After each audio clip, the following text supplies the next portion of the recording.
don't scam. The only reason why I'm telling you these methods is to get you to understand how easy it is to make a ton of money. For things that I cannot talk about on YouTube, join my 10K member Telegram channel. Make $2,000 to $5,000 daily in a legal, valid, and legitimate way. The link's in the description and in the very first comment down below. Scam number 1, refunding. First up, we've got refunding. This is one of the most talked about methods in the world of online scams. Risk level? Kind of stupid if you ask me.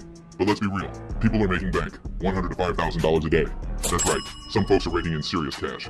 Look, companies mess up shipping all the time, right? It's almost inevitable with the sheer volume of packages they handle daily.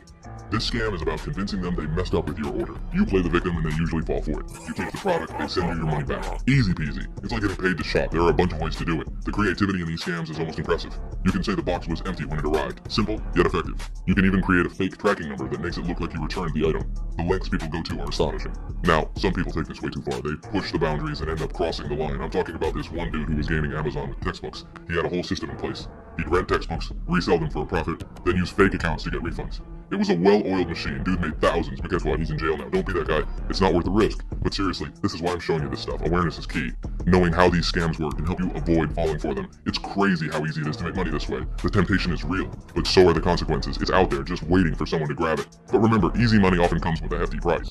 Scam number 2, carding. Next up, online carding. This one's extremely stupid. We're talking a one-way ticket to jail stupid. But hey, you can make $1,000 to $20,000 a day. Ever heard the phrase, punching plastic? This is it. Basically, you buy stolen credit card info off the dark web. There are sites where you can get a card for like $30. And these aren't just some random cards. We're talking $1,000 limits, even $50,000 limits. Then you take that card, go to your favorite online store, and buy whatever you want. Ship it to a random address, maybe throw on a reflective vest so you look official, and boom, you're rolling in designer clothes and electronics. People even use this for food delivery scams, offering cheap pizza to get your info. But the big money? That's in the big purchases. 10 grand a day, easy. But seriously, don't do this. Jail is bad. Scam number 3, survey phishing. Alright, let's talk survey scams. This one's only kind of stupid. You're not going to get rich quick, but you can make a decent $10,000 a day, and the chances of getting caught are slimmer. Ever see those ads offering free stuff for taking a survey? Yeah, that's what we're talking about. They hook you with the promise of something free. Maybe even get your favorite influencer to promote it. You're thinking it's just a survey, what's the harm? But that's how they get you. You spend 10 minutes filling out useless questions, and by the end, you're so invested that you'll hand over your credit card info for a $1 shipping fee, and that's it. They've got your info, and they can sell it to those online carders we talked about. You get a bunch of people to take that survey, you're making bank. It's all about those numbers, baby. Scam number 4, phone reselling. Now we're getting into some riskier territory. Phone signups. Stupidity level, very high. You're dealing with people face to face, which means higher chances of getting caught or snitched on. Plus, you're only making a few thousand a day. So how does it work? Let's break it down. You find someone desperate for cash and convince them to go into a phone store like Verizon or AT&T and buy a phone under their name. Give them $100. They hand over the phone. Easy, right? These phone companies are practically giving phones away these days. They want you locked into that monthly payment plan. So you take that phone you got for a steal, sell it for $1,000, and boom. But it doesn't stop there. Profit. Ever see those guys flexing stacks of iPhones? This is how they do it. Some people even take it a step further, using fake IDs and credit profiles to buy multiple phones at once. They'll make up some story about needing phones for their business or family. It's all about playing the game. The more phones you can get, the more money you can make. But remember, the higher the risk, the higher the reward. And the higher the risk, the higher the chance of getting caught. So if you're thinking about diving into this world, think twice. It's a slippery slope, and one wrong move can land you in serious trouble.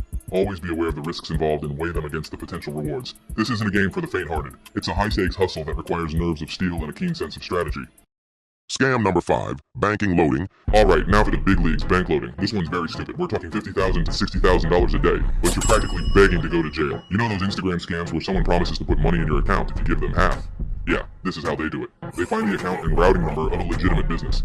Businesses have a lot of money flowing in and out, making it harder to track. The banking system is so complex, it's surprisingly easy to exploit. They deposit a bunch of money into the business's account, then quickly withdraw it before anyone notices. Of course, it's not as simple as it sounds. You need to know what you're doing, and the risks are through the roof. But hey, that's the price you pay for playing with the big boys, right? Scam number 6, credit and debit card cloning. Let's talk about credit card cloning. Stupidity level? High, but not as high as some of the others. You can make a good chunk of change this way, but it requires some technical skills. Basically, you're creating a duplicate of a legitimate credit card. You can do this by installing skimmers on ATMs or point-of-sale terminals, or by buying stolen card information online. Once you have the card data, you can re-encode it onto a blank card and use it just like the real deal.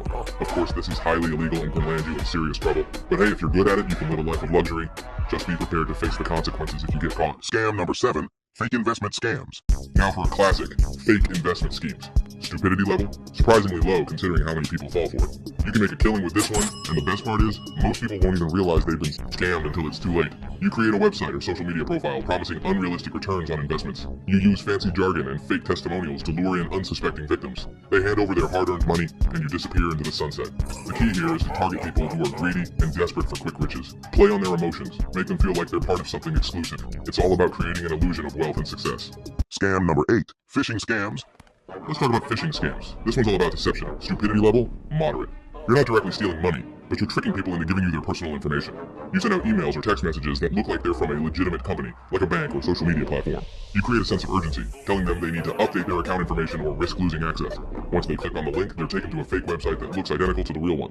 They enter their login credentials, and boom, you've got their information.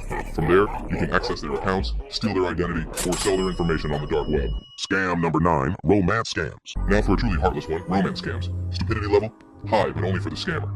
This one preys on people's loneliness and desire for connection.